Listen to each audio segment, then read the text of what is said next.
Hello.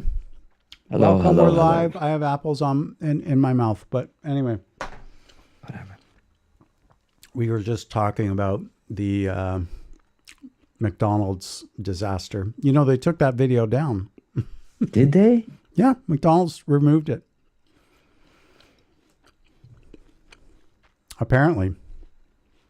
I think that's worse. 100% it's worse. Own it. Exactly. You know, if like, or you like use it as an opportunity, you know, Right. right? Like, Right. you know, well, the other day I had a really shitty bite. And the truth Yeah, is, come back with another bite. you know, everyone deserves a second chance. Right. You know, like that would be hilarious, no? Yeah. My goodness. Anyway. Hey, Phoebe Joy is here. Hello, Phoebe Joy. Phoebe. Yeah, there's a huge synth wall. It happened. You know, kids, I gotta warn you. Analog synths, man, it's a gateway drug to modular. It's real, it really is, man. Anyway, yes, the wall grew. Yeah, Let's talk about synths. yeah. Let's talk about You know, um yeah, I have a couple things already on my mind about this. Here's Okay. here's what I want to talk about and get into, which I think could be really good. Analog hipsters. oh Analog hipsterism. Okay, let's talk about that. And let me just quickly I grab have my this. vote. They suck. Agreed. 100% agreed. So the reason I wanted to talk about it is, hi, Jasmine. Sorry, Jasmine, I didn't put gel in my hair tonight. Oh, Sorry. snap. Gonna get in Sorry, trouble I'm for that one. slipping. I'm slipping, but I did have to put together all this analog stuff this week. Anyway, okay, so let's talk about analog hipsterism. Okay, so I have always said this, that first a quick little funny story. A friend of mine in Los Angeles, his friend was a recording engineer as well. And my friend, by the way, his name is Ryan Freeland. You can Google him if you want. Anyway, he was the assistant of Bob Clearmountain for about 7 or 8 years. And I actually got to go to his studio, Clearmountain studio. It's like nothing you've ever seen. Anyway, his friend was a sound engineer and basically got a group of like 5 or 6 engineers together. And they hooked up, you know, some really high-end speakers, and they used monster cable. They used sort of just standard off-the-shelf professional speaker wire, and then they used coat hangers. Right. No one could hear the difference. Yep. I mean, it's just that simple, right? So, oh, you know Bob Clearmountain. All right, cool, man. Yeah, I mean, all you got to say is Legend. he mixed Born in the USA. I mean, that's all you got to say. What else do you want, right? Along with, you know, hundreds of other iconic hits that you know and love. Anyway, so his studio was insane. Like I never saw anything like it. It was incredible. My God. Oh my God. I only went once. No, twice I went. So anyway, so hipsterism. I have always said that if you can show me someone who can hear the difference between 16-bit 44.1 and 48K 16-bit or 24-bit 48K, they're probably not actually making any real music. They're probably sitting with their oscilloscopes in their laboratory measuring things, but not really Right. listening. Now, do I think there's a reason why, you know, film and television, etc., uses higher sample rates and higher bit rates? Sure, because, you know, in a movie theater where you've got, you know, whatever 9.4, so like, you know, the most, probably no such thing, but where you have the most ridiculous, you know, Dolby surround system with the most unbelievable bass response known to humanity, Yes, it makes a difference. Actually, it makes a difference there. But if you're just walking down the street with your AirPods Pros, I Which is really, compressed audio anyway, and most people can't hear the difference between compressed audio and right, uncompressed audio. sure. But that's not what I'm saying though. I'm saying the difference between 16-bit 44.1 and 24-bit 48. Neither are compressed. They're both full pulse code modulation, right? They're fully uncompressed wave. So if you were to listen to both of those, yeah, you're right. Listening on your AirPods on your iPhone, if you're listening to Spotify, yeah, that is compressed, sure.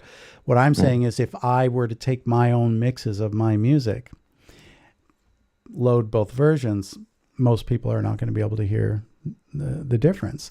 Now, guys like Deadmau5, who I have an incredible amount of respect for, he can hear the difference between MP3 and between Wave 16-bit 44.1. So God bless him. That's what he says anyway, right?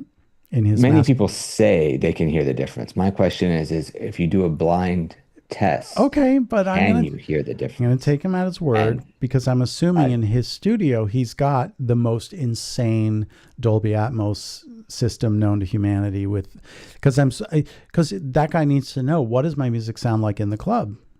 So I'm sure he's got the heavy dual subs and everything, which you could probably hear some difference there.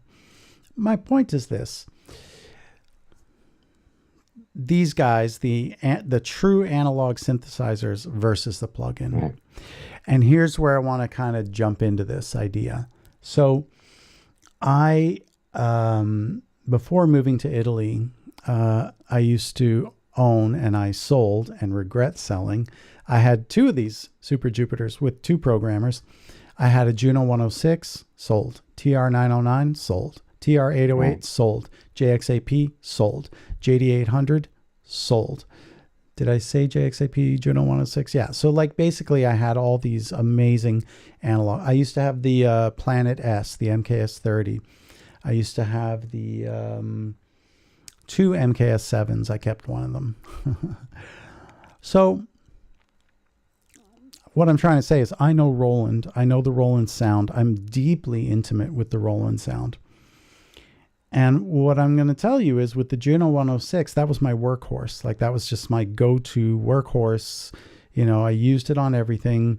And of course the Jupiter. Believe it or not, though, I used the Juno 106 more for some very ironic reasons. But it was the ease of use, really. This thing is not easy to work with. It is not an easy synth to control or work with. First of all, you have to leave it on for 5 or 10 minutes before you can even use it, because of the oscillators, the real analog oscillators. The Juno 106 has DCOs, digitally controlled oscillators. So this whole idea that it's like an analog synth, no, they're digital oscillators, man, or digitally controlled oscillators. Anyway, Nick, it's okay. I've got one of them back in my rack. No broken hearts. Anyway, so here's what I was telling you this a little bit earlier, right? So I have two versions. So for those that don't know, the Jupiter 8 is, the MKS 80 is supposed to be a Jupiter 8 rack mounted. So no keys. And it's controlled through MIDI. And,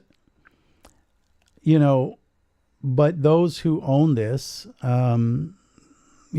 some prefer the sound of this to the actual Jupiter 8. Some people prefer the Jupiter 8 sound over this, So this came out only 1 year after MIDI got invented. So it's very, very archaic MIDI technology. So I'll give you an example why it's so hard to work with. So on this guy up here, if I move and I tweak the knobs, I can record that into Logic, no problem, right? And play it back, no problem. This creates literally a MIDI feedback loop.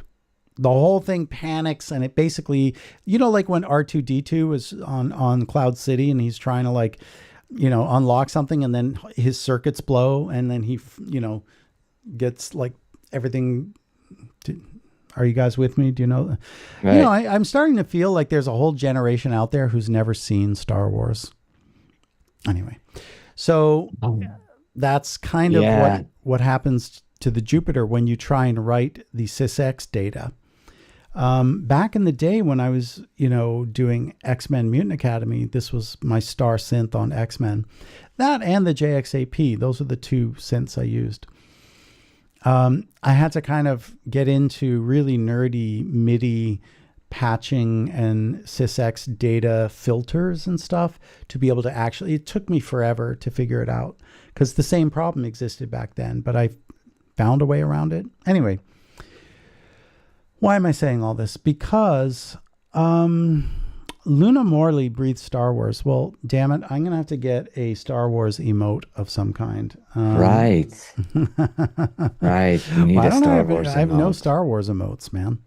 Okay, but I'm saying all this because I know Roland synths very, very, very well. Now, the Juno 106 plugin from Roland, basically, it's like 99% exactly the same. The Usual Suspects that recreated the JP8080 up here, and Right. the same team that also rebuilt the Access Virus. This team, like they literally sound 100% identical. They're digital synths. They literally are one-to-one perfect. Same thing with the JD800. That was a all digital synth. The XV5080, which I also never sold. It's in the rack, although you can't really see it. But it's a digital synth. It sounds exactly the same. So the pack pipes, they're 100% authentic when I play them from the plugin. So, Miles is saying, I think I've only ever seen the original Star Wars. Episode 4 That's all you or need. the trilogy? That's all you need. You're safe. If he's seen the trilogy, he's safe. But if Right. he's only seen A New Hope, honestly, Well, I the mean, story isn't complete. Yeah. it's the first episode of 3 episodes that you must see together, because Lucas originally envisioned it as one film, but realized it'll be like an 8-hour film. So Right. anyway, so the original movie, episode 4, yeah. So you have to watch episode 5, which hands down everybody agrees is the best of all the Star Wars, and it's like in the top 10 greatest films ever made. So what do you want? Okay, going back to, purists and people who say, the people that annoy me, I'm not going to use the word hate because Frustrate. we have love in our heart on this show. So these annoying people say, oh, analog sounds better. No, it doesn't. It just doesn't.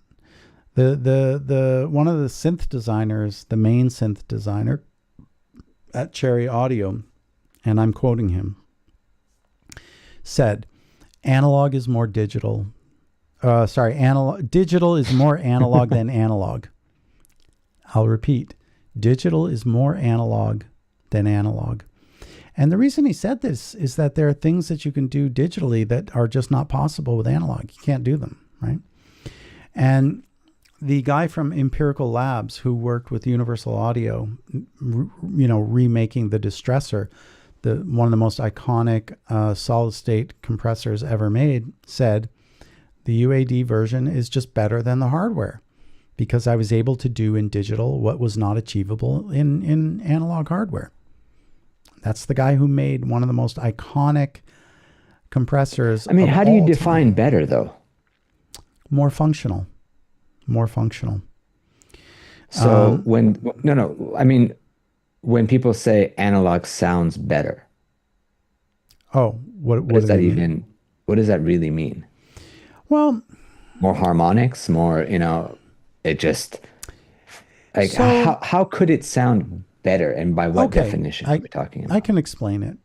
So when digital recording, like the original Sound Tools, which went on to become Pro Tools, recording engineers sort of realized that, you literally just get the cleanest, most unlifelike signal. So if you record just a guitar You know, if you, whatever, turn on your amp and you plug in your guitar and you just slap a mic on it and you record directly into Pro Tools, you get almost like a sterile, exact carbon copy of your signal.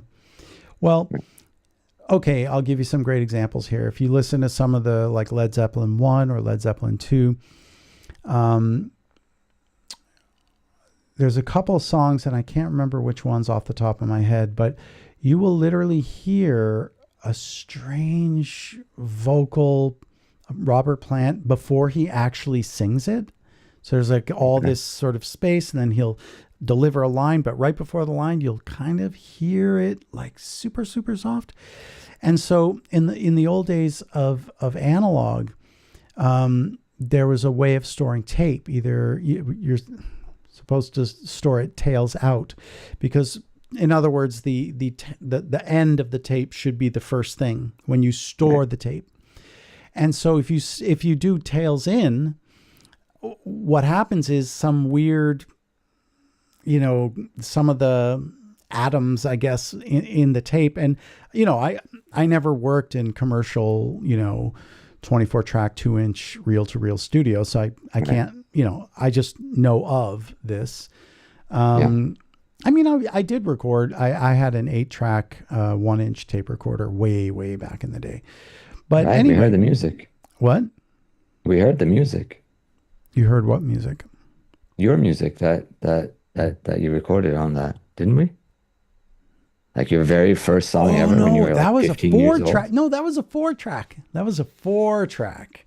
That was a 4-track 1/4-inch tape. That was like, or 1/8 of an inch tape. Like that was like cassette tape. Right. 4-track cassette. No, I'm talking about a reel to reel 8-track 1-inch tape. So proper tape. Anyway, because that's all people like us could afford back then. But the point is, you would hear this weird phenomenon that only happened from storing the tape incorrectly. So the person who, you know, I guess finished the session, rewound the tapes back to the beginning and stored them that way. Well, they're supposed to go tails out. And so that's why these phenomena occur in this Led Zeppelin, where you just in the way back distance, you can kind of hear a vocal, and it's like, where's that coming from? These are some of the mysteries of analog. So it's not that it sounds better, but that phenomenon can never occur on Pro Tools. Never. It's just like literally impossible.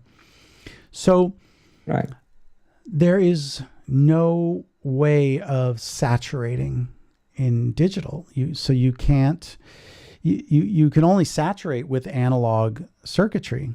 So you can have solid state saturation, and you can have analog saturation. Saturation is just another word for gentle distortion, right? And you can distort, okay? But in Pro Tools, it's like just like a receptacle. Like whatever you give me, that's what I'll give you in return. Right. So it's not that analog. That's what I was trying to get at. How do you define better? Okay, I know it sounds different. Okay, I'll say this, that I think that there's a certain character that comes from working in analog equipment. And I'm going to go back now to this idea of the Jupiter. So the Jupiter 8 is supposed to be this is supposed to be a Jupiter 8, but in the rack. So as I was mentioning earlier, I took a photograph of every single parameter on the synth on this little LCD screen here. It's not actually on right now. So this little LCD will tell you each value that each one of these parameters is set to. So I took a photograph of each one, every single oscillator, every single filter, everything. And then I literally one-to-one programmed it inside the plug-in version made by Roland, the original manufacturer, and the Arturia version of the original Roland. Right. And it just didn't have the magic. It just wasn't there, Bobby. And I mean, I did like 20 or 30 different versions. I saved every single one of them. And it just, I can't get that big, beefy, fat. There's something I just can't explain. I literally cannot get the Jupiter, which is famous for its bass. Well, this is better, man. I mean, it's warmer, it's fatter, it's bigger. I tried, Bobby, and I always, hands down, never listen to the argument of, plug-in will never be as good as the original. I would always say to those people, fuck off. You don't know what you're talking about. But for the first time in my life, after 30 or 40 attempts, I'm looking at those people and I'm thinking, okay. So I think analog for sure, right? Because it's analog, right? So depending on so many different factors, the sound will be slightly different. Right. And will have various amounts of saturation or distortion applied to it depending on, what kind of electricity you're using, how hot the day is, how hot your studio is. And humidity will affect this. Right. Everything will affect it. So it will definitely change the sound. I don't know about digital hardware. What about it? Don't you know? I don't think that there's any difference between a digital box and a plug-in. Digital box, like, define what you mean. Hardware by that's not box. analog. That's like a solid state uses DSP. analog. Yeah, right. So what you're saying is that there's no difference between an analog. No, analog solid state. And I'm not talking about analog at all. I'm talking about when you have boxes that have DSP in them, digital signal processors. Yes, and they're just basically like the Eventide Ultra Harmonizer, the H3000. Right. Yes, correct. Literally, I don't think it's there's identical. a difference between. It's identical. Yeah. No.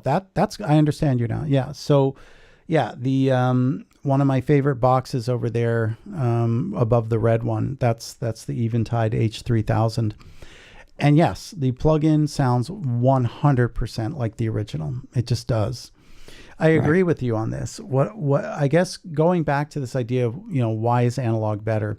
Well, when we listen to, the music of Frank Sinatra or the Beatles, the Rolling Stones, Led Zeppelin, The Who, this was 100% analog, And so,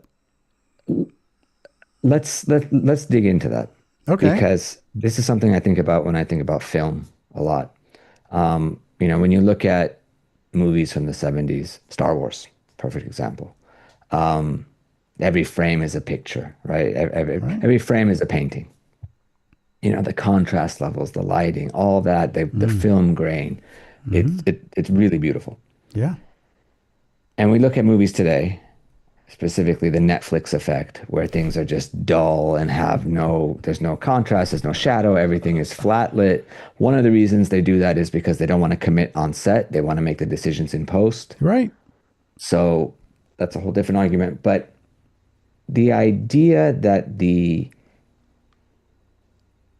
impurity of the format is what gave it its magic, is that just nostalgia? If we had started with perfect, digital photographs and perfect digital sound, and then people started adding, record pops and analog saturation and distortion, would we then look at it differently? Is it just through the prism of this romanticized nostalgia? I don't know, but look, okay, let's get this argument and we'll simplify it, no? So the people who say that records sound better than MP3s or better than, compact disc, there's a reason we, abandon vinyl, because, nobody wants to listen to a Beethoven symphony, the soft pianissimo passages with right. No one. And we had to come up with a better format. And, CD was invented by Philips and Sony. It was like a joint venture. And I think it was the CEO of Sony, in fact, because the original compact disc only held 1 hour of music. And he refused. He said, we're not releasing this unless it can hold exactly 74 minutes. Now, why 74 minutes? Because that was his favorite recording of Beethoven's Fifth Symphony. Ninth, excuse me. The ninth was 74 minutes. And so there's a very good example right there, Bobby, which is that when you perform Beethoven's Ninth Symphony, depending on your interpretation of tempo, you know, Right. allegro non troppo, you know, like, Right. you know, prestissimo, you know, well, that means very fast, you know. So what does that translate? And this is why eventually we settled on BPM, so we could have precise tempos. Right. So some people will record at 74. Some recordings of the ninth will come in at 72 and a half. Some will come in at 76 minutes, right? But Right. his favorite All recording was depends on the 74. conductor and what he did. Yeah. Yeah. So, right. Well, but that's also dependent on in the analog system, right? Right. So, you know, it's I think that these inconsistencies give character to a Yeah, I particular symphonic interpretation. So, Right. you know, if the flutes are supposed to be pianissimo and the cellos are supposed to be piano, again, the conductor will use their own ear to say, actually, no, just a little down from where you are now. And so, well, it's the same thing with a recording engineer, because the recording engineer is the conductor, but in the studio, right? Right. And so they'll say, you know what, I'm going to use the Pultec EQ because that's going to have a very different sound than the 1073 EQs, you know? Yes. And I guess that all these iconic recordings were made using all that iconic analog gear.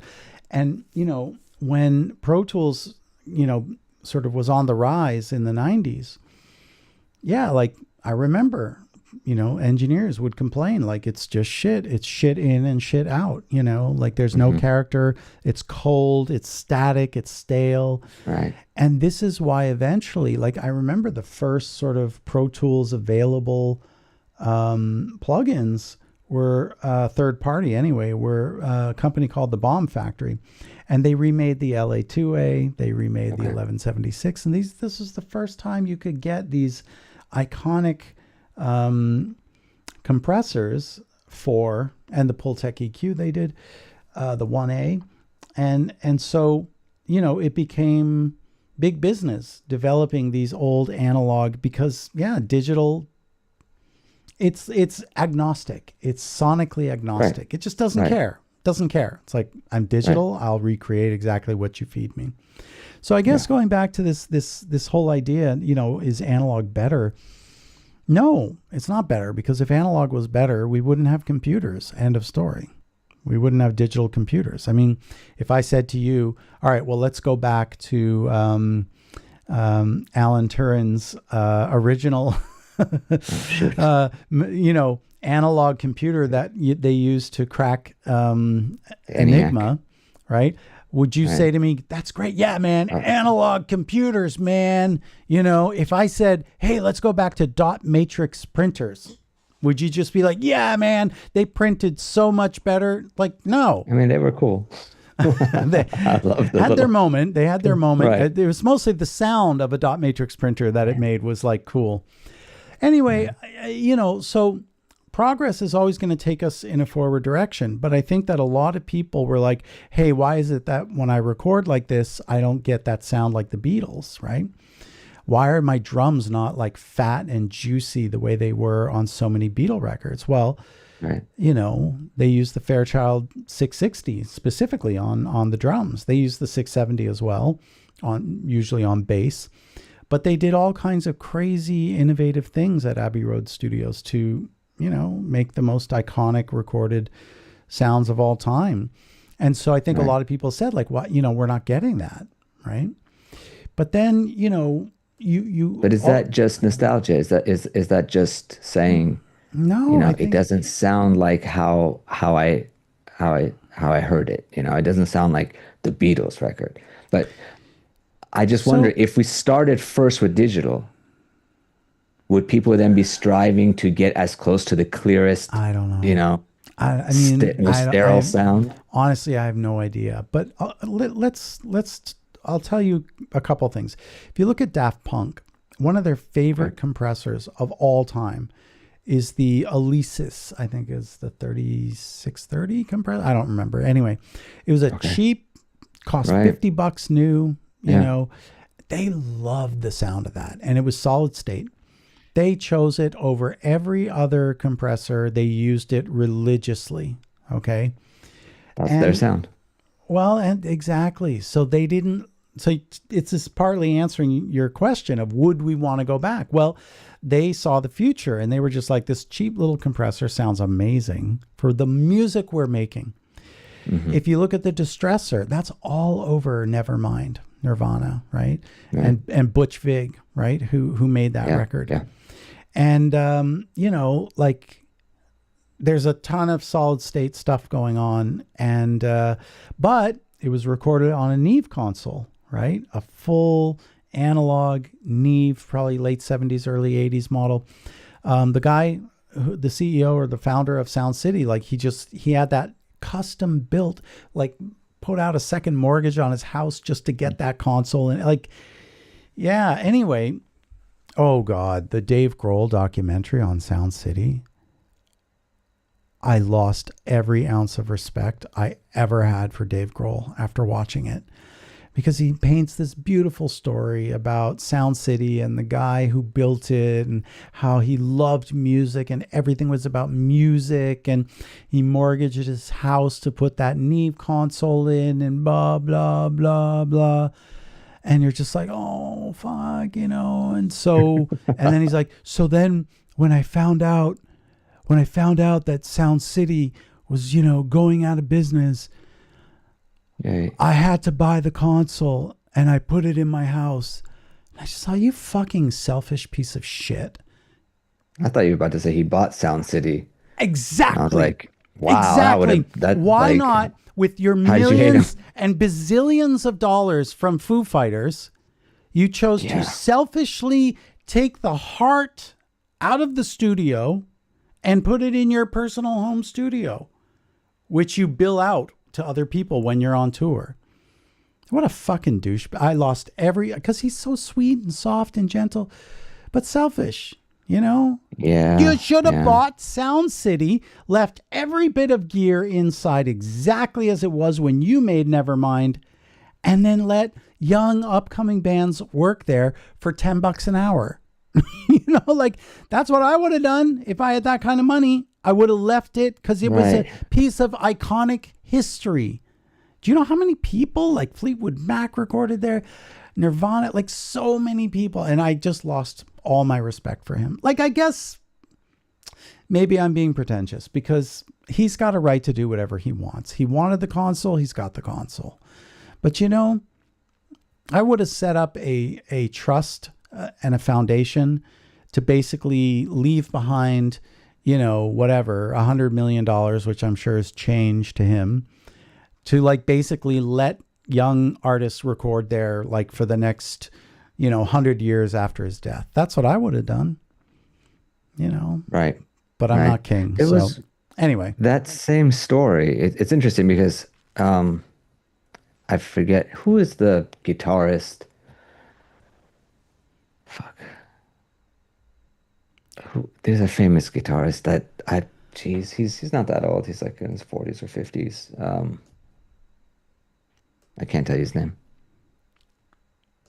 Anyways, there was a recording studio in Los Angeles that had been around since the 20s, and he bought it, and it was about to go under, and he bought it and kept it as a recording studio. And I think it got like a Los Angeles city historical site designation also to make sure that it never okay. was destroyed. I can't remember the name of any of them, but that's what Dave Grohl could have done. Sure. Yeah, because that is a piece of cultural history, Should that have done. studio. And anyway, let's catch up on the chat, by the way. But Right. but JT has an interesting.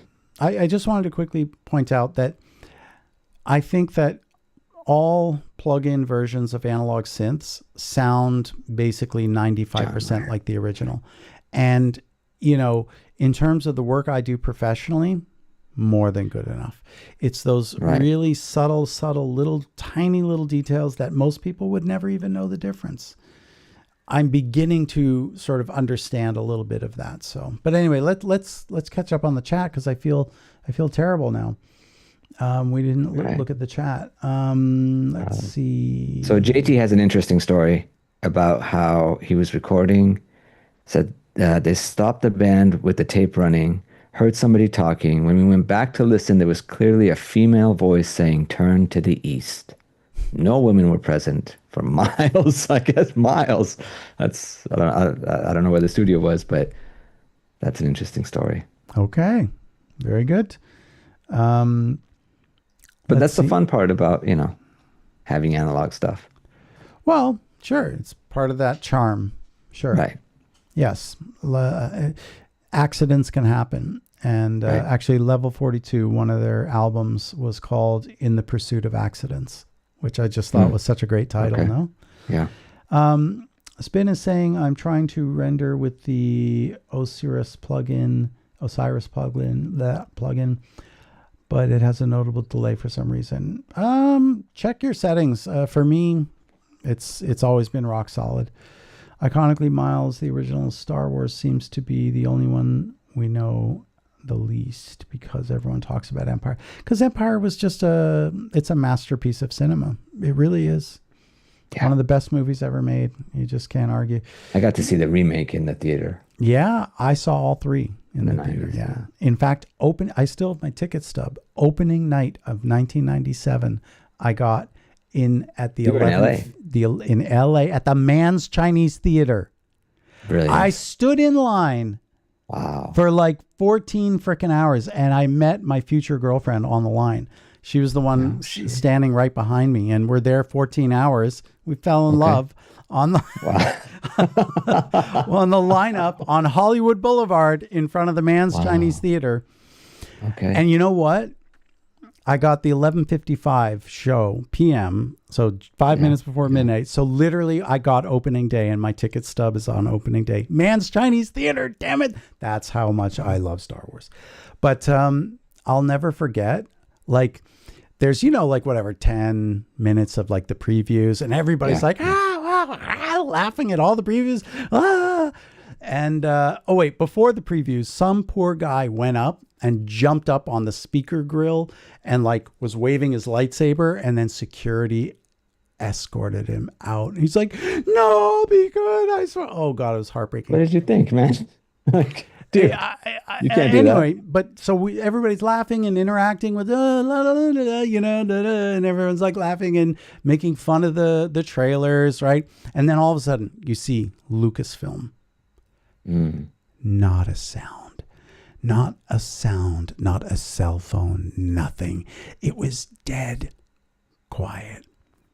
And that was the era of THX. This is the Mann's Chinese Theater. This is the best movie theater on planet Earth. End of story. Yeah. And then, bang, you see the Star Wars, you hear that opening B flat chord, and literally every single person. I bet. And it was at that precise moment I finally felt that I belonged to a generation, Generation X. That was what defined us in a lot of weird ways. But all right, even Return of the Jedi, I knew way more about. So, this big thing happened a couple of years ago. Yes. No physical tape, digital. Okay. I'd say that the attention to contrast was a valuable tool for the skilled artist to use. Shifting to shooting flat to fix later. I don't know. Talking about lighting. I know, I get it. I don't know how I feel about it, honestly. I think that, look, man, when you watch The Godfather, it still looks like $1 million, that movie. Right. You watch, any of those films from back in the day, they look great, but I don't think that modern Netflix, I don't think it looks bad at all, Is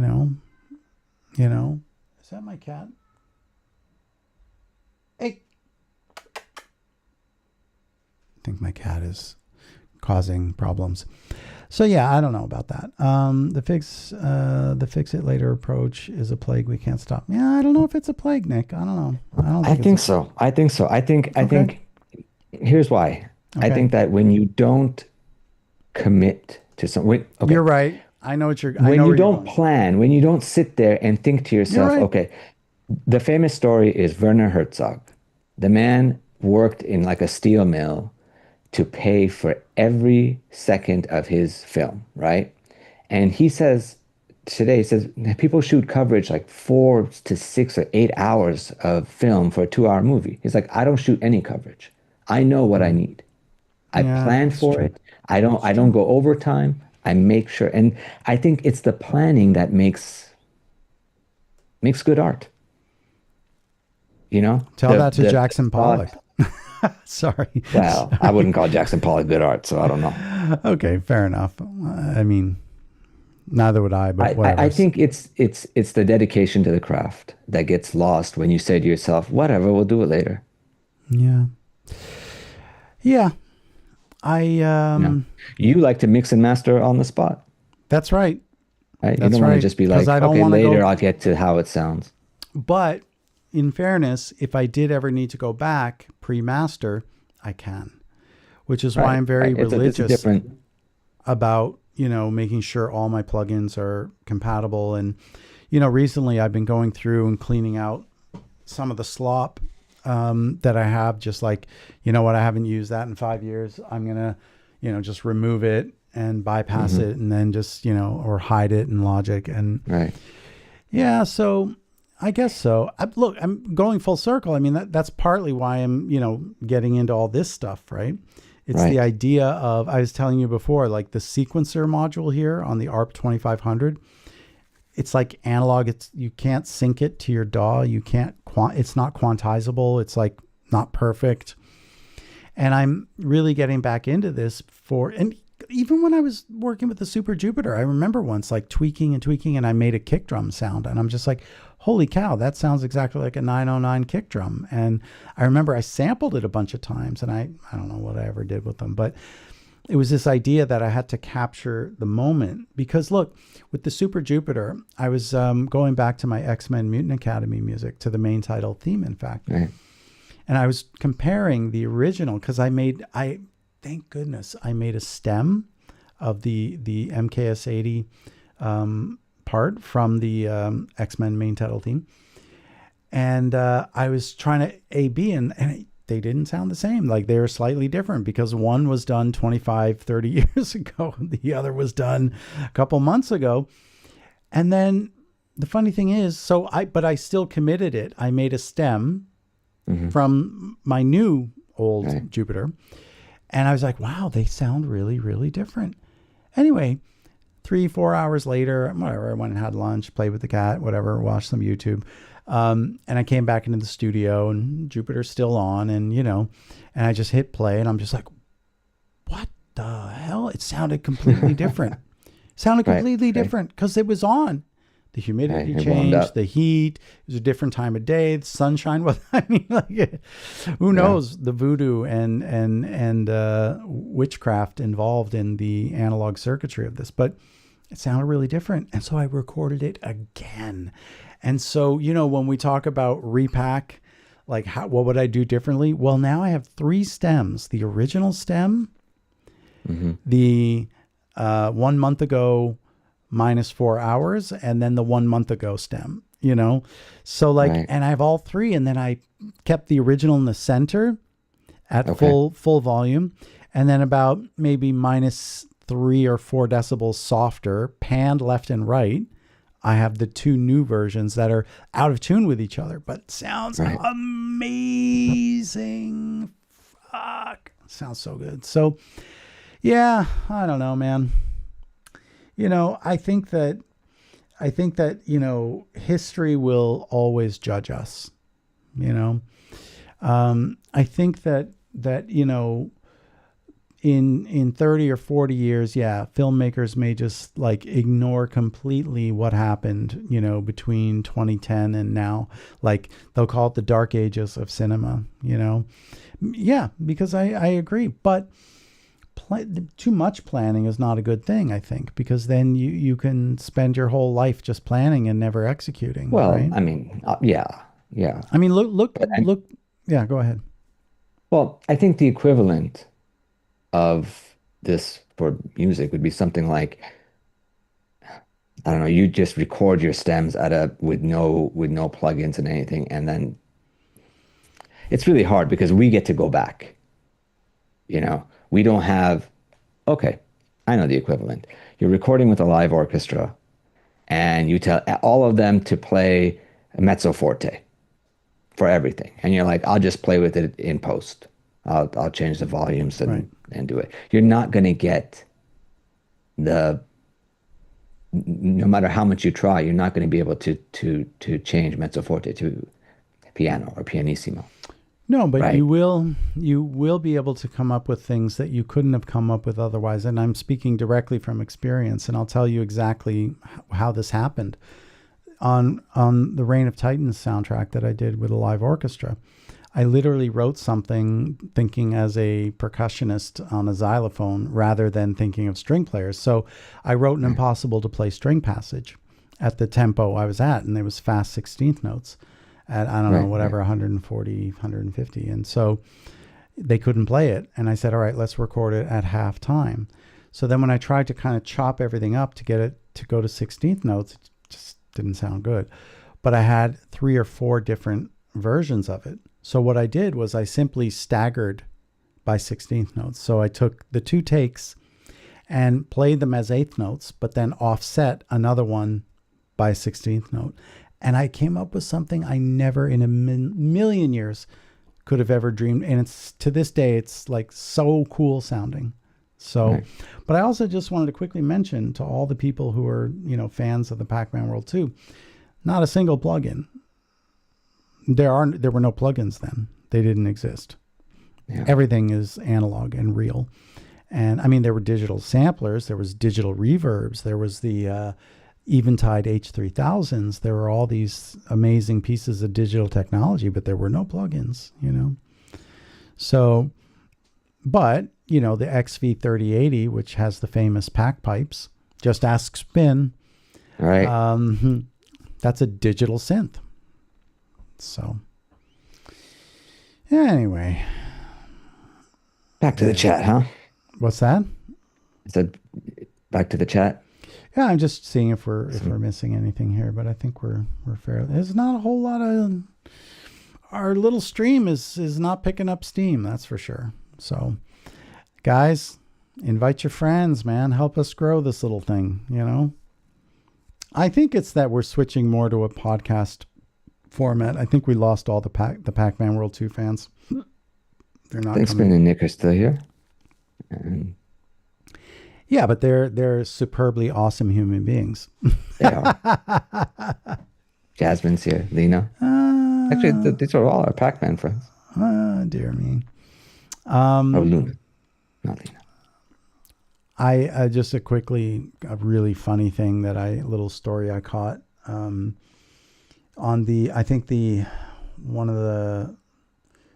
I think it's like there's a Microslop Discord server, and like Right. Microsoft went in there and basically is now banning the term Microslop, Right. saying this term is not appropriate. No, it's appropriate. It's very appropriate. It's But isn't it incredible, like the backlash against AI, and they just can't handle it because they poured so many bazillion dollars into it? right. Seems crazy, Right. man. Anyway, I mean, well, the next version of Windows, there's a leak. I don't know. No one knows how true it is, but it seems like it's a like subscription-based modular thing where you can if you want AI in Paint, you can pay a little bit more. If you want AI in your browser, you can pay a little bit a more. subscription OS? Yeah, a modular subscription. So the core OS will still be free, but then you can like add little AI subscriptions to it and what it is, the long game, what it means when you say we're playing Right. the long game? Yeah. Well, Apple, I think, is playing the long game because And their has been MacBook for a while. Neo is going to freaking dominate. It's going to dominate. Yeah. It's a piece of crap, but it doesn't matter. No, it's fantastic. What? I think for its price point, Yeah. what it gives you No. is I'm fucking I'm amazing. saying for like a Logic user that needs to run plugins and But it's not for a Logic user. that, Yeah. no. But Right. When Right, I right, said it's a piece of crap, I'm saying for people like us that need Right. multiple cores, that need, I don't know, more than 8 GB of RAM. But yes, for the price, it's incredible. And the point is, I think that Windows, it's going to be a thing of the past because so many people are switching to Linux, but now Apple just gave a reason to switch over to the Mac. For $500, if you're a student, to get a Right. Mac, I mean, come on, man, that's insane. So I think a lot of people are going to switch over to Mac. And yeah, it's a beautiful, slick, elegant, but as soon as I looked at the specs, I'm like, I will never own one of these. It's not. It has no purpose for us. None. Zero. I was tempted because Because it's beautiful. It's a beautiful little it looks thing. nice. It looks nice. Yeah. So when I travel, I basically have my iPad, the M4 Pro, and it has the keyboard with it, right? Mm-hmm. And I use that to do a good chunk of like programming or SSHing into other servers and stuff. And at one point I thought, that could be kind of cool. But then I realized I already have the same thing. I have actually a much more powerful system. And I don't really need to run Logic on it. So I was close, my point. But yeah, it's like I said, it's perfect for taking notes, spreadsheets, students. It's really perfect. And it will take a big chunk out of the Chromebook world. Because right now students basically are on Chromebooks. Right. That's their bread and butter. And this is the Chromebook now. It's the Mac Right. Chromebook basically. So, Spin was just asking how much RAM do I compose with? I have 128 gigs in this beast. This is the Mac Studio over here. Can't coordinate. There you go. There we go. Yeah, it's the M1 Ultra. From 2021. Still is my workhorse. Works like a champ. Love it. Yeah, no need to upgrade at this point. I'm very tempted by these new MacBook Pros, though, man. Holy cow. They look really juicy. The M5 Max, man, with, Right. with 128 gigs of RAM on a laptop. Yeah. Yeah, it's looking pretty juicy. But you Yeah, know what? I know. I started pricing it out too. Yeah, as soon as you price it out, you're was like, like, I don't need that. And now they another don't, $5,000 down the drain. yeah, they don't even come with a power brick. Can you believe that? No, yeah, it's extra. Yeah, they're just Unreal. wow. I guess because all the RAM prices are so high, they got to cut costs somewhere. But anyway, yeah, I don't like. I don't need these modular synths either. But that is going to spawn creativity that normally I would never Wouldn't. have. Like it's Right. going to push me in a new direction. A Mac is just a piece of gear, and it just literally just runs. It's the brain of the That's the operations. thing about, when you get a new computer, the high you get from it is very fleeting. It disappears real quick. Really And it's like, fast. hey, And this so- is great. Like, yeah, it's a little faster, and then you try to do something and you push it, and you're like, okay, cool. Yeah. About it. Like the me of 5 years ago is no longer the me of now in terms of tech, Right. because like when they announced the M1 Ultra, the Mac Studio, I was just like, I have to But have that was a it. generational leap. It was Yeah. true. That's true. I'm like, yeah, So then it's So- exciting. yeah. So I had to do it, and I got it fully spec'd. And people say, oh, Macs are so expensive, but if you pound for pound, if you load it up, and yeah, you spend way more than you would on a PC in the beginning, it will last 5 to 8 years. No problem. No Yeah. problem. In a With pinch, support. I could use my trash can Mac Pro from 2013 Right. if I had to. Also has 128 gigs of RAM. I could do no problem if I needed to. So Right. pound for pound, Macs are cheaper than PCs. I would have to argue. I don't know. You know a lot more about PCs than I do, but I think pound for pound in terms of what you get versus what you pay and how long. Like, can you show me a Intel Core 2 Duo that can even load Windows 11? I don't think so. You know, Bobby's like, all right, let me go further back. Pentium, a Pentium 4? Windows 11? No. Yeah. The instruction set isn't there. So if you can remember, what was the max amount of RAM you had when doing World 2? Oh, that's a very good question. Damn, that's a good question. What was it, 2000? Year 2000, yeah. So I had the Mirador G4. You're in the megabytes, for sure. Oh, yeah. You're in I would say.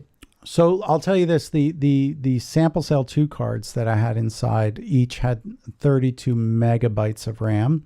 So in terms of sample RAM, my K2500, which I still have had 128 megabytes of RAM. And then the actual Mac, I have honestly no idea. I mean, yeah, under 1 gigabyte. So you can go to everymac.com and you can find out, I guess. Or I could ask, S. Siri. If you just say her name, she gets into your business. I'm sorry. Right. I'm not sure I understood that. If you open up your iPhone, I can give you more results on Wikipedia. It's like, I could have just done that myself. Exactly. I could have done all that myself. So, let's see here. It's a good question. I just don't have the answer handy here. Why can't I find Safari here? Oh, right. Cause it's in my chat window. Let's see. So,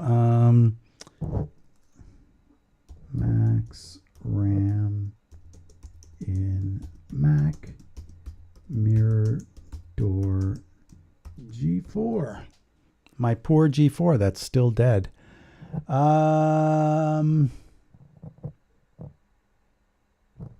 Oh, apparently 2 gigabytes in total.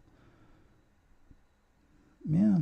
Although it's AI overview, I don't trust AI anymore. Yeah, 2 gigabytes sounds like a lot. You know how many times it's wrong? It was wrong. Yeah, I'd never trust the AI. So I don't trust it. I would just turn that off. Yeah. G4 RAM upgrade. I have a Power Mac and I want to upgrade more. This is on the Apple website. Usually if it's an answer from them.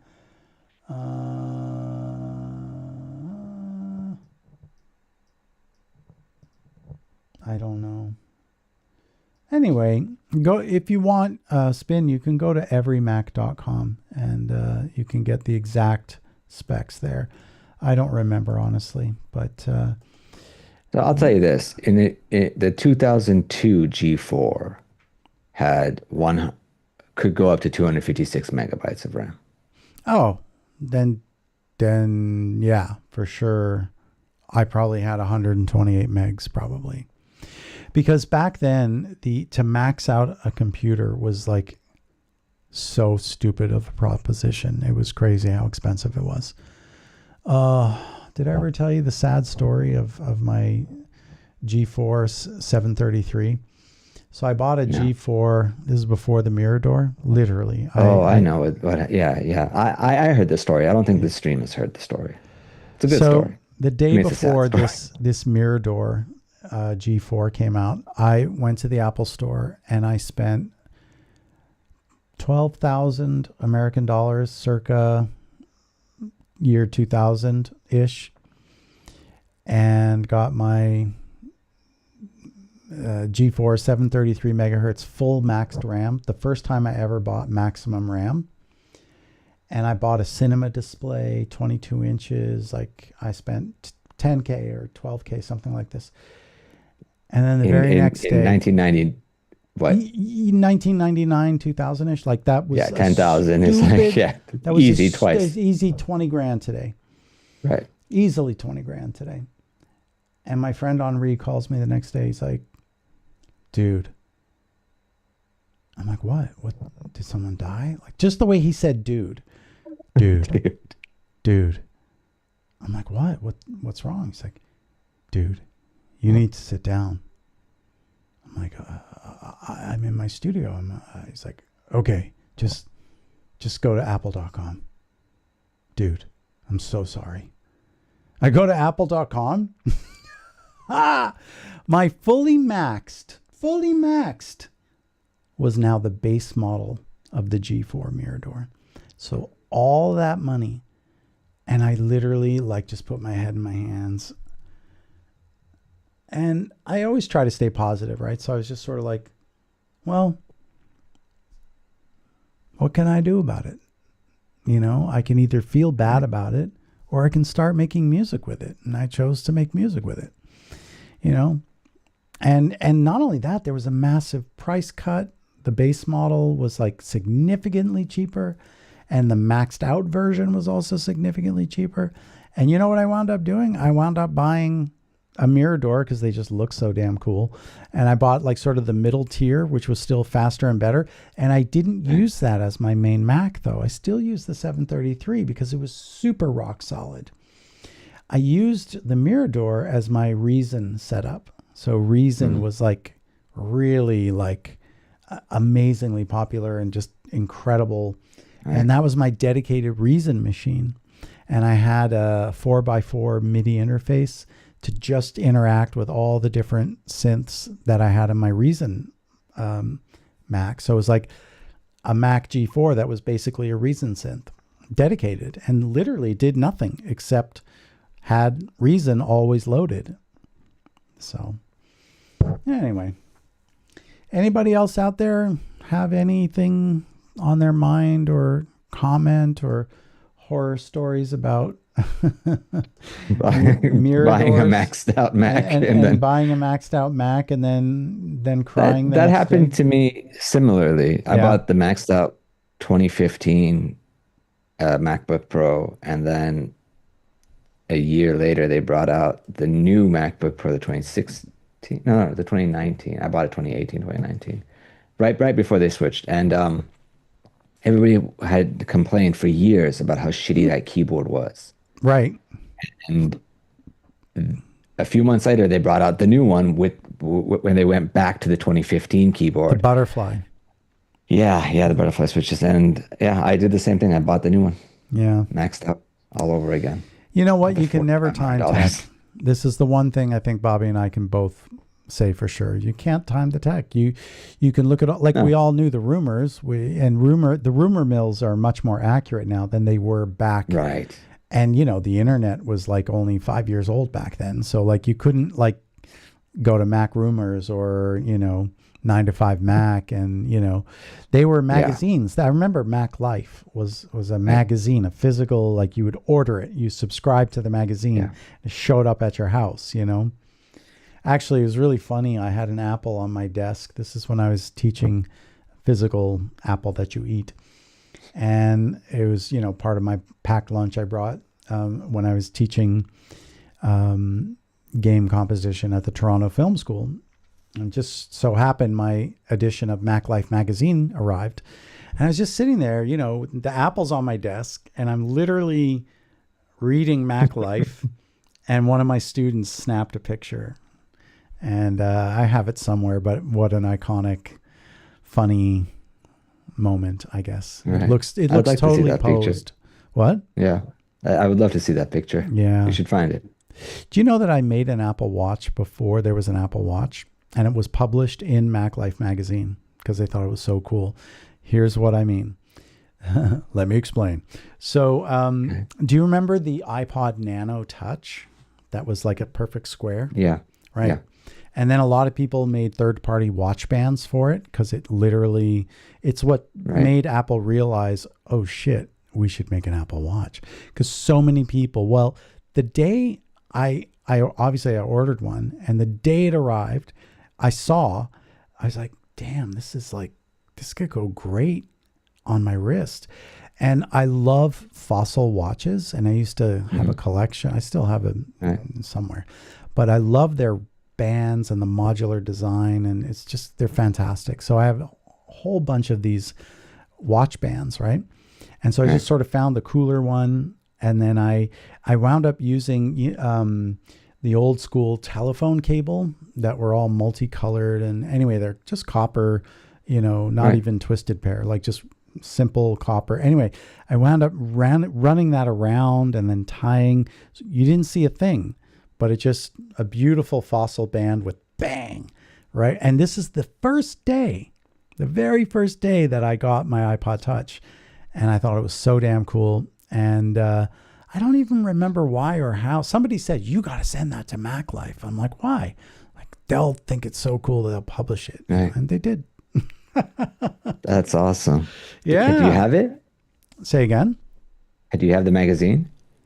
The magazine? No, that's long gone. But I still have the watch, yeah. So I never sold those. Those things are so damn cool.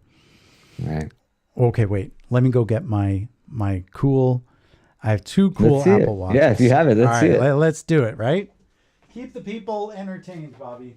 Right. Okay. It's my job. Here, I'll go through the chat. There was something somebody said.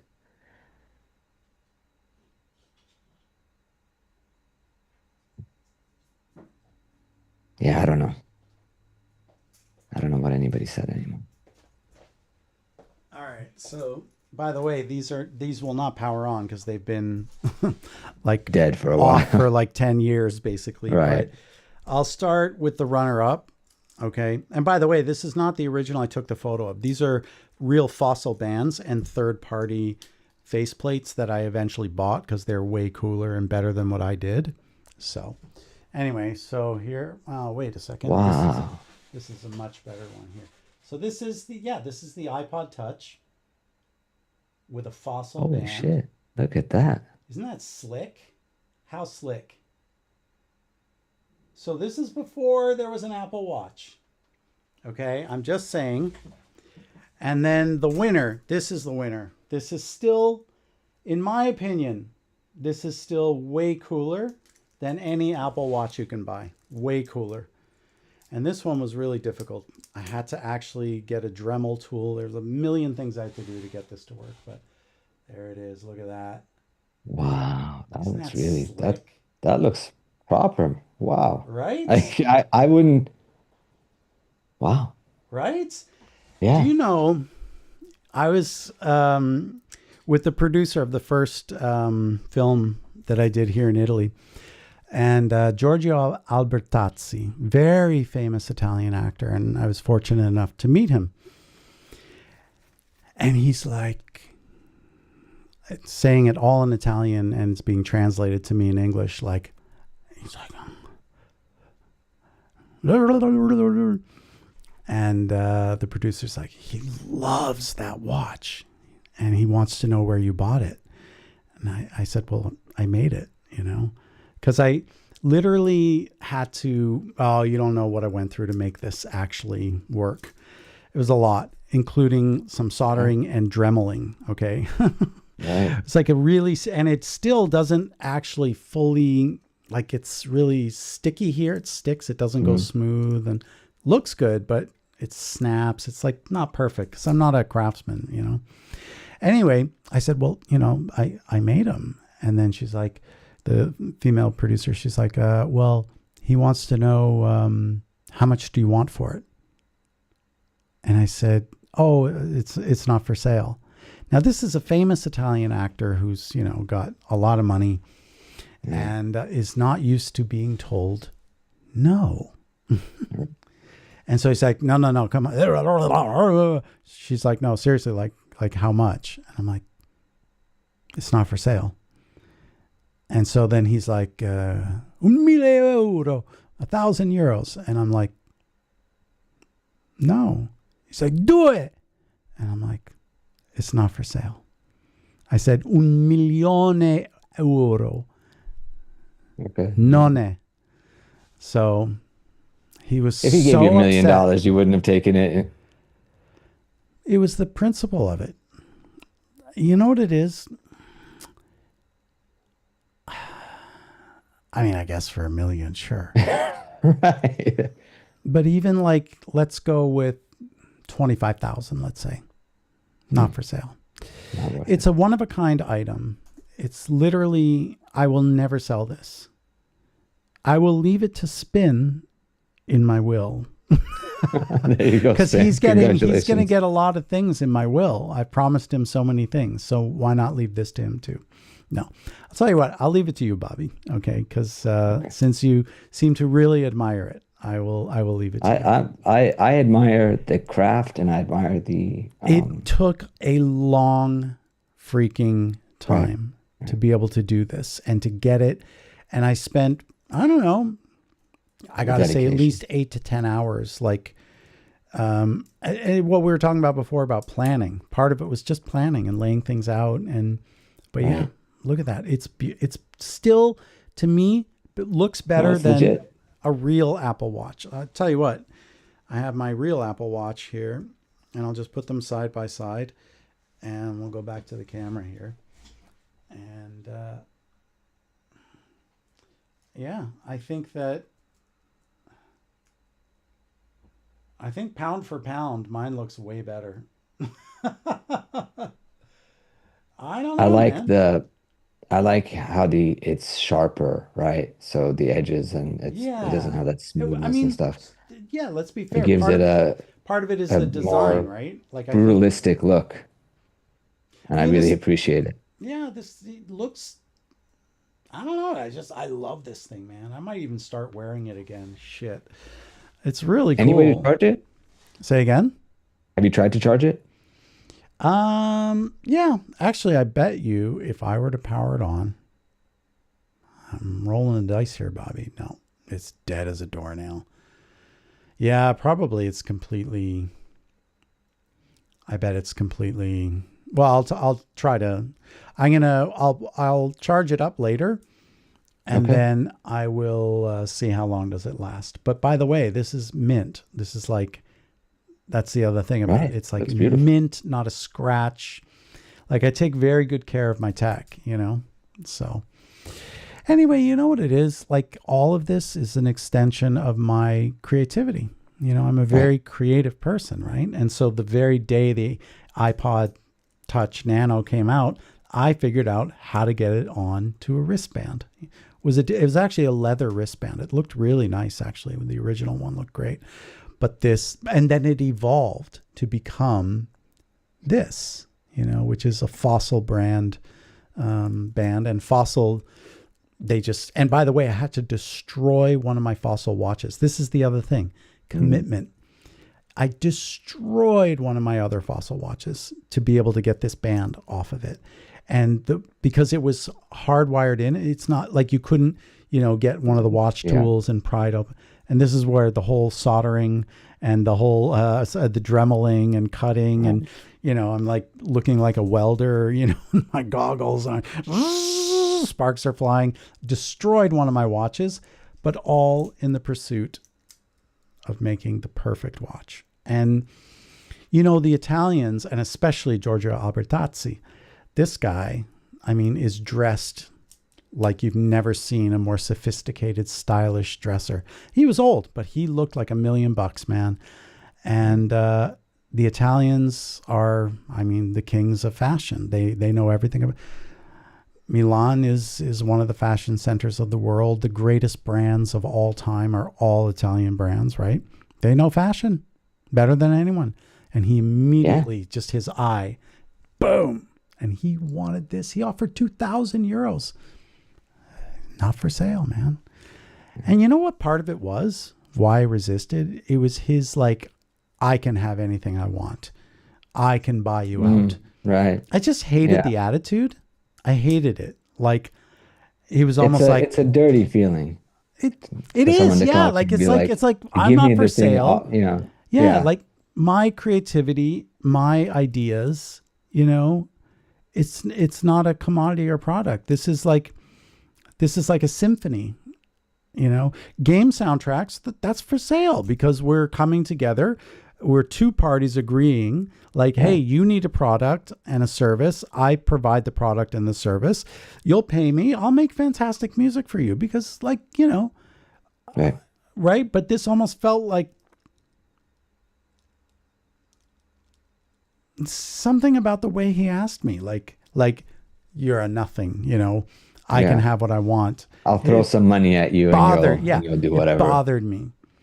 Right. And I kept just saying, no, it's not for sale. Anyway, he died 6 months later. So, you know, I mean, I don't know why that's funny, but, you know, it didn't have anything to do with my watch. But I did go to his funeral. I went to his funeral, you know. So, oh, my God. That was a really surreal, otherworldly experience going to that funeral. Holy shit. Yeah. Anyway, you know, he was a great actor, one of the great Italian old school, you know, Shakespearean actors. And anyway, oh dear. All right, let's catch up on the chat here. What's going on here? Wow, love the watch. Very proper even today. Thank you. Amazing, David. Real piece of art. Thank you, guys. Thank you for all for saying these lovely things. Okay, that was a funny story. You can't put a price on the custom watch. That's right, Nick. You can't. We all have destroyed and cannibalized something for parts. Yes, also true. It's a small sacrifice, but it's worth it for the final project. Damn right. And you made peak. I think it's one of the most beautiful watches I own. Good for you, David. Stand your ground. Okay, I just learned he had died a few months later. Definitely worth keeping. Yeah, I mean, you know, like the way I see it, and I, you know, might sound a little ridiculous, but okay, I could have gotten 2,000 for this, but I wouldn't have it today. And here's the point. Once every year, maybe? Well, I'll pass it by. It's in my little watch collection, right? Like I have a little stand. But once in a while, I'll take it off the stand and I'll just like hold it. Yeah. And admire it and just look at Right. it. Like, you know, and I'll just put it on my wrist. And once a year, I'll maybe charge it just to have it on, tell the time, and just look at it. And when I did use this, right, the you know, the headphone jack, right? Sorry, let's go over here for a sec. The headphone jack is right there. Okay, that's the headphone jack, the charging, and then the controls are here, just perfectly, you know, for a right-handed person wearing their watch on the left hand.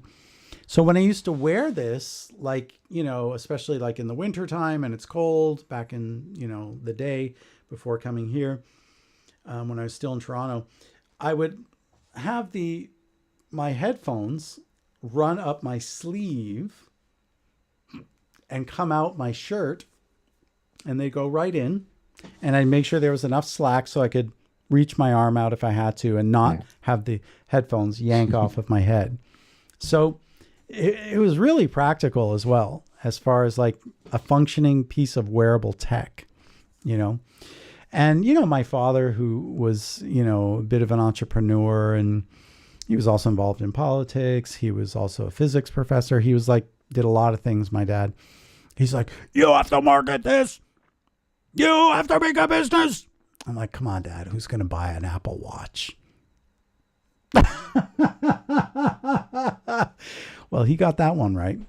He's like, David, I'm telling you, you've got something here. I'm like, it's just a hobby. He's like, no, you got to make a business. I'm going to call my VC friend and we're going to get you some funding. I said, Dad, I'm a fucking composer, man. I don't want to make watches. It's like, but this is before this one. This is just my leather wristband one, you know, because even I remember we were having dinner and one of my, I have 3 sisters. One of them was just like, oh my God, that's the coolest watch ever. And that's when my dad kind of went crazy. And cause when he realized it was an Apple Watch, because again, like I invented the Apple Watch before anyone had the Apple Watch. And it just blew his mind because he was always an Apple guy. He's, you know, he's an educator, right? In fact, the very first Macintosh one in 1984, he brought it home. He bought one. So I guess the university bought it for him, but he brought it home, and that changed my life forever. I'll never forget Mac Paint, you know, just playing for hours. And yeah. Anyway, good for you, David Sandra. Okay, laughing my ass off. That is hilarious irony. but I guess I understand his perspective. If you can do something amazing but never do it for free, yeah. Anyway, so yeah, is what it is. Look how far away from from analog versus digital. No, isn't it interesting? So if we had the Apple Watch before analog clocks, well, just the whole idea of how watches, like the unbelievable history of like Watches are amazing. It's They are, yeah. unbelievable. Like the apprenticeships that people go through, like 15 years of study and training before they can even like add 1 joule into the faceplate or whatever. Like it's insane, like what has gone into the history of it. And the fact that all watches before the idea of quartz in the 80s, were just completely analog, not tuned to quartz crystals, just like springs, gears, levers, and they were accurate. And maybe once every 6 months, you might have to just make a little adjustment. Man, even a digital clock you buy on Amazon is not even that. Like, it's like so inaccurate. It's like off by 5 minutes every week, I'll buy a bunch, I bought them from AliExpress, and then I essentially just like, threw them all in the garbage because they were just so bad. I just thought, well, aren't all clocks made in China? They're all like perfect. No, they all tell time great. Not on AliExpress. No. So, all right. Well, what do you think, Bobby? Should we wrap things up? I think we're good. Excellent. Fun conversation, like always. David, thanks so much for your help with the UF8. It's my job for later tonight. Gotta go, child. Take care, JT Scott. Good luck with that. I hope it works out for you. I just pictured a comedic flashback of Mr. Logan telling a younger David he has a chance to make it big, like Grandpa Joe from Willy Wonka. Yeah. I have made it big because you know what? I'm in a place in my life where I feel I should be, I have a small little place I've carved out for myself in this absolutely insane, crazy universe. So yeah, it really is crazy. And just in closing, like I don't want to, close on a negative note, but for all the people in the news who are saying, is this the beginning of World War III? Dude, we've been in World War III for 2 years already. What else would you call what's happened in the world over the last 2 years? Anyway, let's not get negative. But anyway, let's end the stream on that. Yeah, let's end the stream on that. Yeah, on World War III stuff. So anyway, listen, I hope really, really, I am too much of an empath because like as soon as I see these, stories and explosions and like, these casual, like, 150 people were killed. It's like, fuck, how can you say that was such a casual, like, as if it's like, doctors discovered a new species of, bacteria. And 150 people were killed. It's like, I don't know, just so casual nature of it. And it's like not casual. It affects me, man. Hey, Playboy. It's human lives, human lives. So. They all become pixels on a screen. Yeah. Well, Anyway, yeah, let's try to keep this positive. Shall we end maybe on a little bit of Pac-Man music? let's hear the MKS 80s. You know what? The funny thing is, because of all the modular setup, I've decided I'm completely going to rebuild my whole studio because the way, so right now, literally, it's not even hooked up. I could hook it up. I'll tell you what I will do. I will play you the track. Well, I did want to hear like even just 5 seconds of Pack Village or something, but what I will do to give you a taste of the MKS 80, because I don't want to deny anybody the pleasure. I don't even think we've heard it on the stream yet, have we? Heard what? The MKS 80. No, you haven't. So that's why I'm saying if you want to hear it, let's hear it. This is a track that I actually a piece of music for a new job, and they just wanted like sort of like, well, doesn't matter. Anyway, this bass you were hearing, the bass is all from the MKS 80.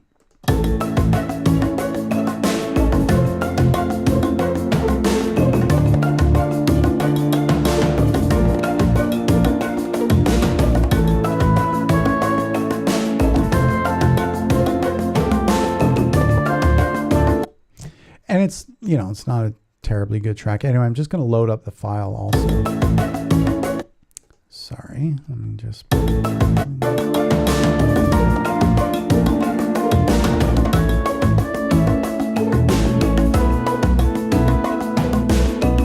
I'll tell you what we can do. Oh, thanks, Ben.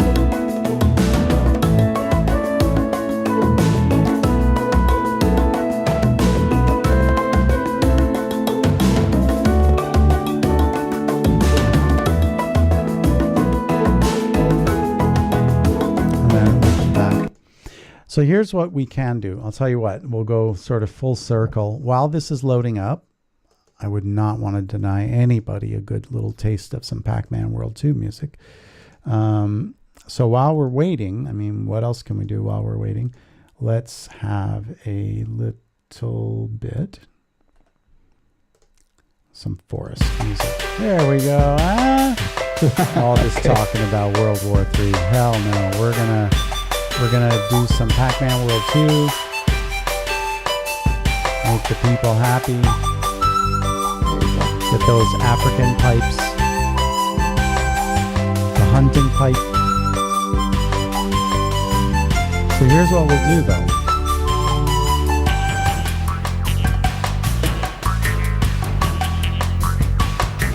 That's a good question. I don't know if Scuba Dooba uses the MKS. Let's scoot over to Scuba Dooba and let's see. I don't remember, honestly. Let's see. Scuba Dooba. Let's try. So far it's the virus.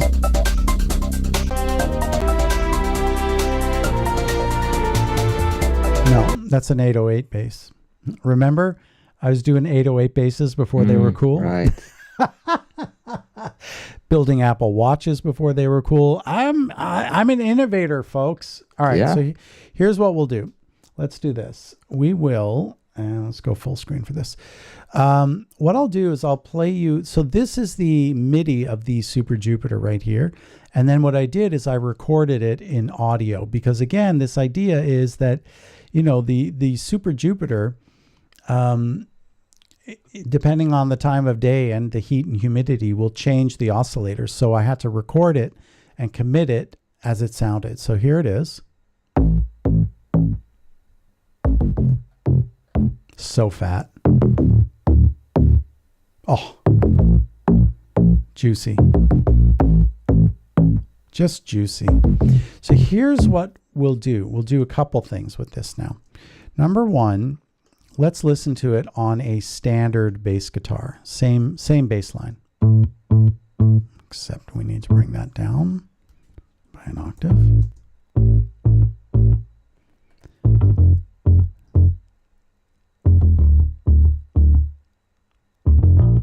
Which is lovely, but punchy as hell.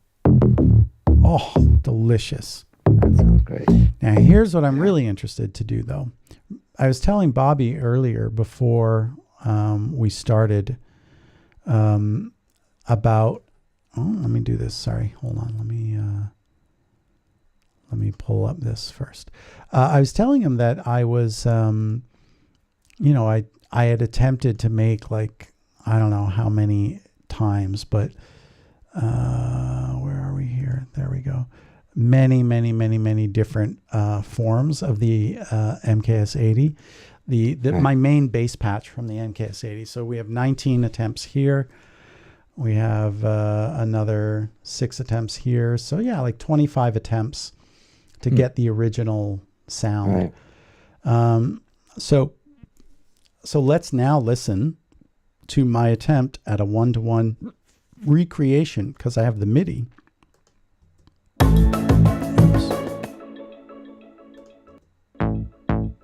See that? Whoa. It sounds like a Whoa. thin freaking fart. Am I right? Right. Guys, I 1-to-1 copied every single parameter. It just sounds like a fart.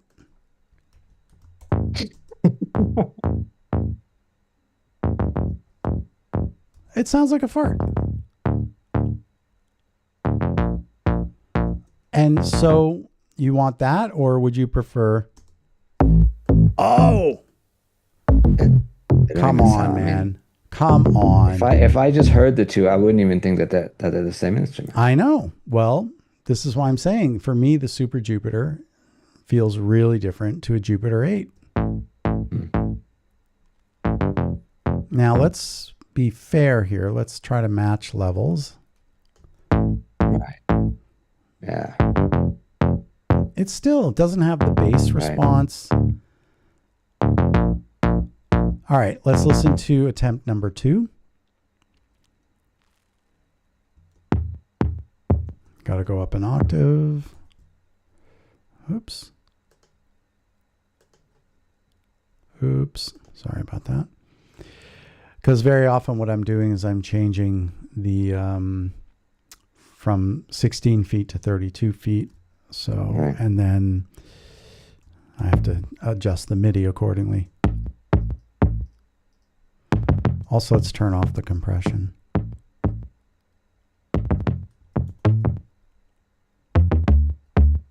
Wow.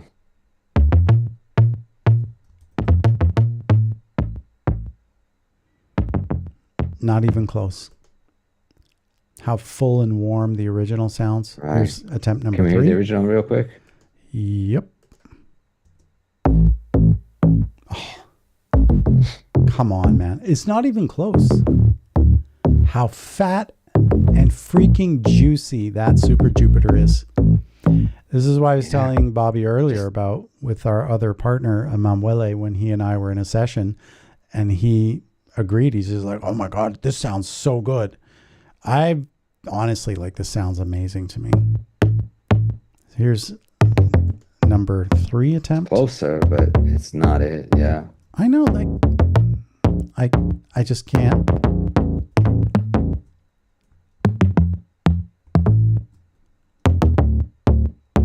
Not even close. Let's go to number 4 or D.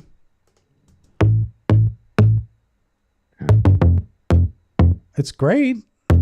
It's great sounding bass, but it's not. Yeah, but then when you hear the Forget it.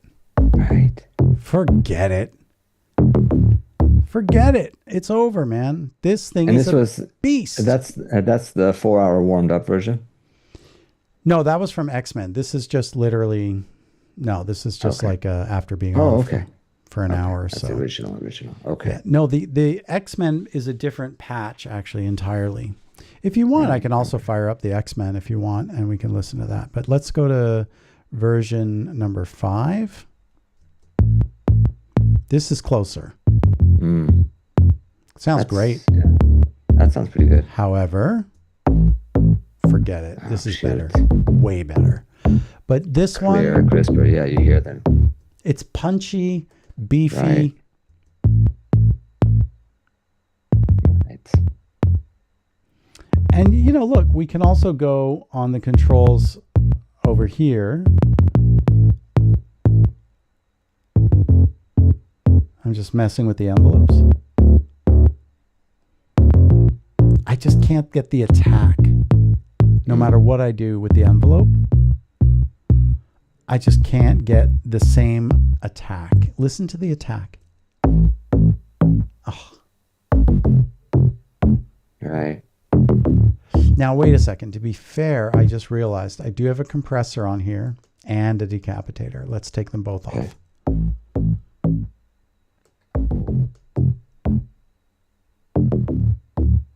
It's still better.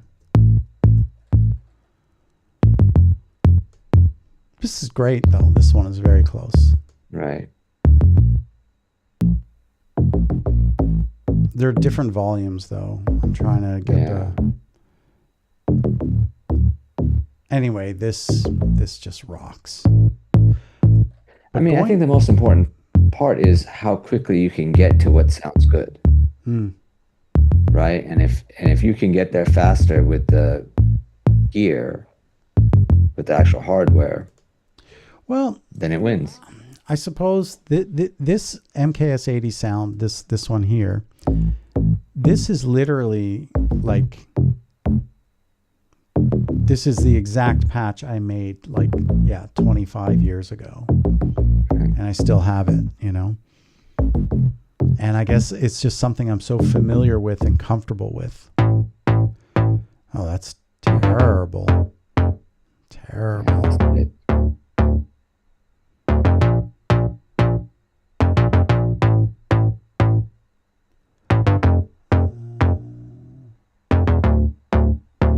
Yeah, that is so bad.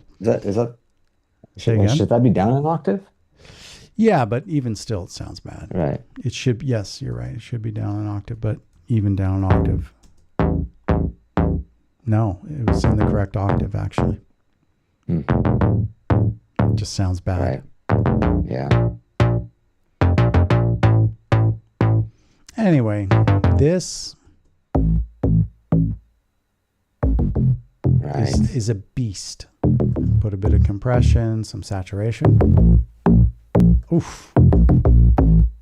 That is it right there, man. Yeah. That's the sound, man. That is the greatest bass I'll ever.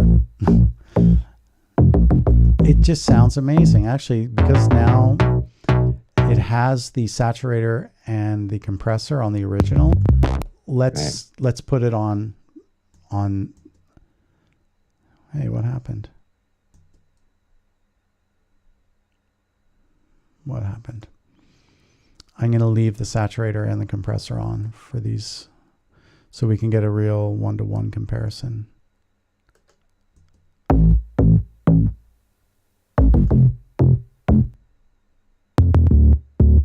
See, that's very close, but it doesn't have that punch, the attack. It's got the warmth and the bass, but it doesn't have the punch. It has that little something. Anyway, so there you go. There's the first official use of the MKS80. Maybe we'll do, if we want next week, we can do maybe an X-Men Mutant Academy stream, and I'll bust out all the original stuff, and maybe we can compare the Super Jupiter then. What do you think? Because I'm kind of tired now. Oh, I don't think I hear you anymore, Bobby. There we go. Fixed. Oh, there you are. I muted it. I didn't want any feedback on the no bass. Worries. Yeah. All right. Well, good night to everybody who joined us tonight. Just check. Thank you all. What a lovely sound. Something about it. Give me Donkey Kong vibes. Hey, man, that's cool. I can hear the absolute difference. Yeah, man, it's like night and day. It's really like night and day. So the Jupiter 8 is fantastic, but this is a bass machine, This, I mean, look, Nile Rodgers, I told you, replaced Bernard Edwards on several tracks using this for bass. Not the Jupiter 8, but the MKS80, because it sounds so juicy for I don't like to say fat bass anymore, because Dead Mouse is like, what does it even mean? Fat bass. He's so bitter and angry, but I love him. He's authentic. That's what I love about Dead Mouse. He is authentic. Oops, I can't. I can only do that from here. There we go. Screen, yeah. There we go. Anyway. All right. Well, congratulations. You received 100 messages today. Hey, that's cool. All right. Well, Bobby, thank you as ever. And thank you to everybody who joins us. Hey, man, if you want, tell your friends about our little stream and, invite them. Nothing wrong with that, right? Modern day version of begging. Like and subscribe. All right, guys. So, again, thanks, Bobby. Thanks, everybody. And like I always say, I think that the purpose of life is to find some purpose in life. And I think that the meaning of life